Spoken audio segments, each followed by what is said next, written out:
জাহান্নামের সবচাইতে হালকা আযাব হলো ওই ব্যক্তির আযাব যার পায়ে দুটো জাহান্নামের আগুনের জুতা পুড়িয়ে দেয়া হবে। ওই আগুনের উত্তাপে তার মাথার মগজগুলো ভাতের মারের মতো টপ টপ টপ টপ করে বেয়ে বেয়ে পড়বে। নাউজুবিল্লাহ পড়বেন না? আচ্ছা প্রিয় সিলেট, আওয়াজ করে বলেন, এইটা যদি সবচেয়ে লাইট পানিশমেন্ট হয়, সবচেয়ে হালকা পাতলা সহনীয় আযাব যদি হয়, তাহলে ভয়ঙ্করতম আযাবের কি অবস্থা হবে? আমরা কি ওই জাহান্নামে যেতে চাই? জাহান্নামের অবস্থা এত ভয়ঙ্কর হবে, জাহান্নামের ভেতরে লক্ষ লক্ষ কোটি কোটি কাফির মুশরিককে দেওয়ার পরেও জাহান্নাম বলবে হালমিম মাজিদ, আরো আছে নাকি, আরো দাও।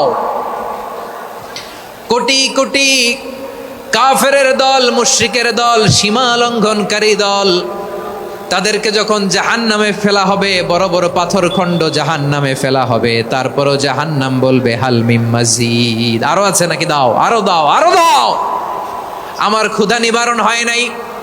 জাহান্নামে তো উত্তপ্ত হবে, জ্বলন্ত হবে, ভয়ঙ্কর হবে। জাহান্নামের এক অংশ আরেক অংশকে খেয়ে ফেলবে। আল্লাহু আকবার।